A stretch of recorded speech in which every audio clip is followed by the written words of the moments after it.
जैसा आदमी मानता है कि जब बिहार एक था उस समय 1981 में झारखंड की 4 जनजातीय भाषाओं को मान्यता मिली थी, 5 क्षेत्रीय भाषाओं को मान्यता मिली थी। तब झारखंड एक राज्य है, तो एक राज्य के नाते झारखंड को भी सोचना चाहिए कि बिहार में जिनकी मान्यता मिल गई थी उसके अलावा भी और कोई भाषाएं बिहार के अलग होने के बाद ऐसी हैं जिनके बारे में हम विचार कर सकते हैं।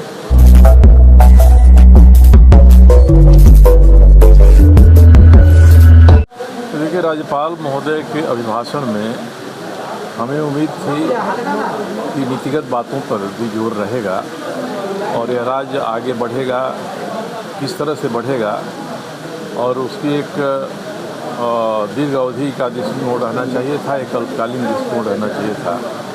तो इसका अभाव है केवल सरकार ने जो कुछ कार्यक्रम किए हैं उनका उल्लेख है, मगर उन कार्यक्रमों से यह राज्य कितना मजबूत हुआ है, यहाँ की जनता कितना सशक्त हुई है, राज्य की प्रशासनिक व्यवस्था, आर्थिक व्यवस्था कैसे सुदृढ़ हुई है, इसकी कोई विवेचना नहीं है। इसलिए केवल इसको पढ़कर हम राज्य के भावी कार्यक्रमों के बारे में, भावी योजना के बारे में किसी निष्कर्ष पर नहीं पहुँच सकते। क्या अधूरा माना जाए ये? तो अधूरा मानते हैं या फिर? अधूरा तो नहीं कहा जाएगा, एक जिसको होना चाहिए वह उसमें नहीं है। और बहुत सारे कार्यक्रम जो सरकार कर रही है, सरकार मानती है कि उन कार्यक्रमों को करने से यहाँ की जनता सशक्त हो रही है, राज्य मजबूत हो रहा है, मगर इसकी समीक्षात्मक व्याख्या होनी चाहिए, उसका अभाव है। हम पिछले 2 वर्षों में बजट पर कितना पैसा खर्च किया और कोरोना के बावजूद उससे राज्य की आर्थिक स्थिति कितना डगमगाने से बची, इसका एक संक्षिप्त भी उल्लेख रहता तो लगता है कि सरकार इस दृष्टिकोण से भी सोचने के लिए सचेष्ट है, पर ऐसा है नहीं। उन्होंने जनता के ऊपर छोड़ दिया है कि साहब हम तो इतना कार्यक्रम कर रहे हैं, इतनी योजनाएं लागू कर रहे हैं, आप समझिए आपको कोई से लाभ मिल रहा है कि नहीं मिल रहा है।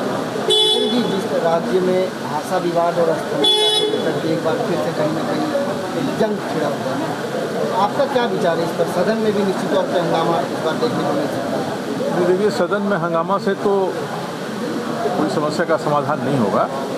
इतना ज़रूर है कि एक विषय जनता के बीच में उठा है तो उस पर विचार होना चाहिए। कोई प्रश्न के माध्यम से ला सकता है, कोई ध्यानाकर्षण के माध्यम से ला सकता है, कोई कार्यस्थगन के माध्यम से ला सकता है।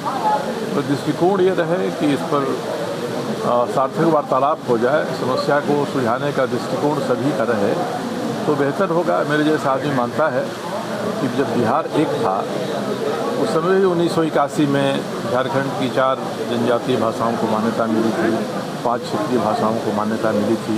तब झारखंड एक राज्य है, तो एक राज्य के नाते झारखंड को भी सोचना चाहिए कि बिहार में जिनकी मान्यता मिल गई थी उसके अलावा भी और कोई भाषाएं बिहार के अलग होने के बाद ऐसी हैं जिनके बारे में हम विचार कर सकते हैं।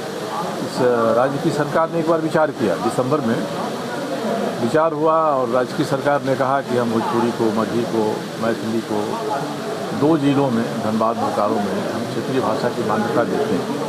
तो जब सरकार इस तरह का कोई निर्णय करती है तो उसका आधार होता है, कोई एक नीति होती है, कोई गणना होती है उसकी। ये गणना क्या थी जिसके आधार पर सरकार ने एक बार तय कर लिया और जब जनता के बीच से विरोध की आवाज़ उठी तो विरोध के अलावे और भी कोई पहलू है जिसके कारण से राज्य सरकार ने इसको वापस लेना उचित समझा।